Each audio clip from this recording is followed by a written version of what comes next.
శ్రవణ నక్షత్రంలో జన్మించిన వారి గుణగణాలు.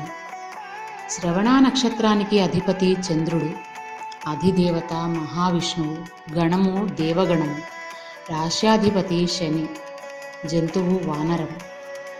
ఈ నక్షత్ర జాతకులు మితభాషలు అంటే తక్కువగా మాట్లాడతారు. కోపతాపాలు, మొండి వైఖరి, అల్లరితనం ఉన్నా కూడా ధర్మం తప్పక జీవితాన్ని సాగిస్తారు. వీరు చక్కని తీర్పులు చెప్పగలరు. వీరి అంతర్గత ఆలోచన, మేధస్సు ఎవరికీ అర్థం కాదు. ఓర్పు ఉంటుంది కానీ దానికి హద్దులు కూడా ఉంటాయి. ఎవరికి ఎటువంటి మర్యాద ఇవ్వాలో, ఎవరిని ఎక్కడ ఉంచాలో వీరిని చూసి నేర్చుకోవాలి. ఆభరణాలు, స్థిరాస్తులు, వస్తువులు స్థిరాస్తులుగా లభించిన దానికంటే స్వార్జితం ఎక్కువగా ఉంటుంది. మనోధైర్యంతో సాహసమైన నిర్ణయాలను తీసుకుంటారు. విజయం సాధించి అఖండమైన ఖ్యాతి గడిస్తారు. చనువుగా మాట్లాడే స్వభావం ఉన్నా కూడా ఎవ్వరిని నెత్తికెక్కించుకోరు. ఊహ తెలిసిన నాటి నుండి ధనానికి లోటు ఉండదు. అంచెలు అంచెలుగా పైకి వస్తారు. శత్రువర్గం అడుగడుగున ఇబ్బందులు పెడుతుంది. ఒక వర్గానికి ప్రాతినిధ్యం వహిస్తారు. బంధుప్రీతి ఎక్కువ.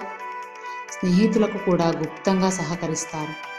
చదువు పట్ల శ్రద్ధ, సమాజంలో ఉన్నత స్థితి, అవకాశాలను సద్వినియోగపరుచుకొనుట, సందర్భానుసారం వ్యూహం చేయుట వీరి స్వంతం. అందరూ వీరిని మొండివాళ్ళు అని భావించిన వీరికి మాత్రం విశాల హృదయం ఉంటుంది మరియు సున్నిత మనస్తత్వం కూడా ఉంటుంది. అది మాత్రం ఎవరికీ అర్థం కాదు. వ్యాపారంలో ముందుగా భాగస్వాముల వల్ల నష్టపోయినా కూడా తరువాత మంచి లాభాలను గడిస్తారు. వారసత్వ విషయాలు లాభిస్తాయి. జీవితంలో ఊహించని స్థాయికి వీరు చేరుకుంటారు. బాల్య జీవితానికి మరియు వీరు జీవితంలో చేరుకున్న స్థాయికి ఎంతో తేడా ఉంటుంది. అడుగడుగున దైవం కాపాడుతాడు. వీరికి దైవానుగ్రహం కూడా ఎక్కువనే. వీరికి ఉండే దైవభక్తి, గుప్తదానాలు ఇందుకు కారణం.